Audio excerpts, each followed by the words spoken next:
Jumpa lagi kita berjumpa dengan saya, Cak Lontong, salam lemper. Saudara-saudaraku yang lemper.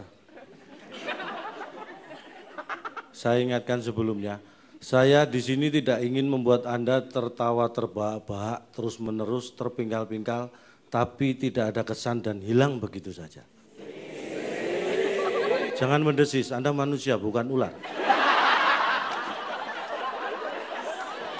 Saya kesini untuk mengajak Anda mikir. Bukalah pikiran Anda. Saya akan membahas tentang miskin dan sederhana. Apakah sama? Beda. Miskin itu kondisi hidup, sederhana adalah cara hidup. Saya sering makan di warung, ada yang tanya, Cak Lontong kok nggak makan di restoran? Miskin ya? Saya sederhana. Saya sering belanja di pasar uler, di Priok. Ada yang ketemu, kok belanjanya nggak di mall? Cak Lontong miskin ya? Saya sederhana. Saya sering kemana-mana naik angkutan umum, kok nggak bawa mobil sendiri? Cak Lontong miskin ya? Saya sederhana. Di sini saya tegaskan, Cak Lontong adalah orang sederhana yang miskin. Anda jangan menertawakan saya. Saya tidak tahu apakah Anda ini mampu, orang mampu atau orang kaya.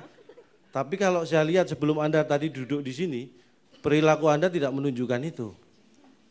Anda tadi datang, mungkin di absen, ambil nasi box, dan Anda makan. Itu bukan perilaku orang yang mampu. Jadi Anda jangan menertawakan orang miskin. Kalau Anda orang yang mampu, mestinya ambil nasi box, berikan pada yang berhak. Saya. Biar saya bawa pulang.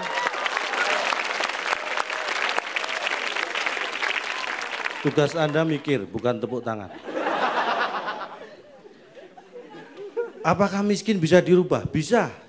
Miskin kondisi hidup bisa dirubah. Teman saya, jadi stand up comedian, karena pengen sukses, pengen terkenal.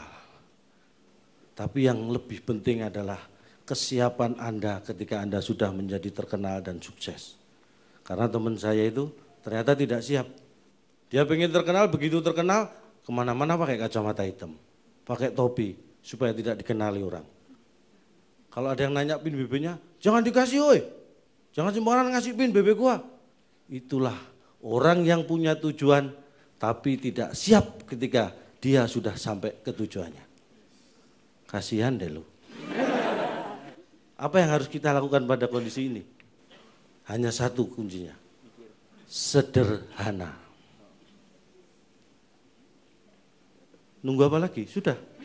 Satu kata, sederhana. Sederhana itu tidak berjalan sejajar dengan orang miskin. Belum tentu. Sederhana belum tentu berjalan sejajar dengan orang kaya. Belum tentu berjalan sejajar dengan orang sukses. Tapi sederhana berjalan sejajar dengan orang yang bijaksana. Makanya jadilah orang yang sederhana supaya bijaksana. Orang sederhana itu tidak berlebihan. Tidak sok pamer. Atau zaman sekarang bilang tidak lebay. Jadi kalau seperti saya ini ya nggak perlu pamer. Saya nggak perlu pamer kalau di kantong saya ini ada 100.000 misalnya. Nggak perlu. Kantong satunya misalnya ada. Ini nggak perlu dipamerkan. Belum lagi yang di kantong atas. Ada. Ini lebay namanya. Lebay. Loh ada lagi. Lebay. Ini nggak harus dipamerkan. Itu lebay namanya.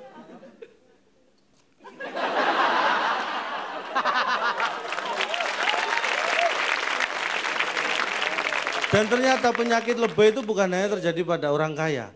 Orang miskin pun bisa lebay. Jangan dikira nggak ada. Tetangga saya itu miskin, dia nggak kerja.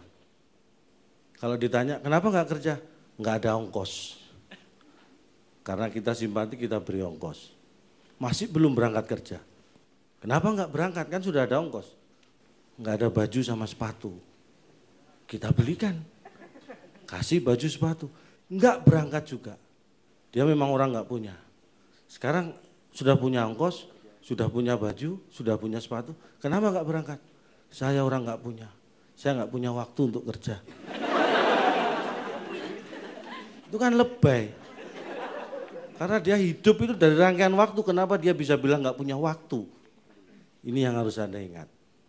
Hidup ini adalah pilihan. Anda harus menentukannya sekarang. Anda harus memilih sekarang. Atau pilihan itu yang akan menentukan hidup Anda. Itu akan sakit. Seperti saya nanti. Mikir. Dan bila Anda tidak mencapai suatu kebahagiaan dan pintu kebahagiaan itu tertutup buat Anda, sebenarnya sadarlah bahwa ada pintu lain yang terbuka. Tapi karena kita terlalu sering dan terpaku pada pintu yang tertutup, kita tidak melihat pintu kebahagiaan lain yang terbuka. Tirulah teori maling. Begitu dia menemui pintu tertutup, dia akan berusaha mencari pintu yang terbuka lainnya. Ada baiknya teori maling kita ambil.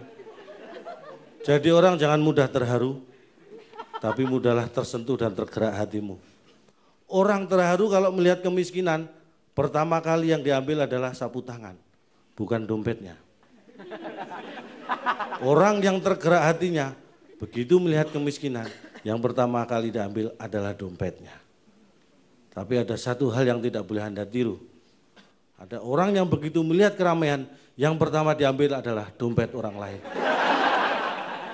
Itu copet. Jangan mengulangi kesalahan saya. Saya serius. Dan kalau saya serius bukan berarti Anda tidak boleh tertawa. Silakan. Tapi hati-hati, kenali diri Anda supaya Anda bisa mengenali orang lain. Terima kasih, saya Cak Lontong, salam lemper.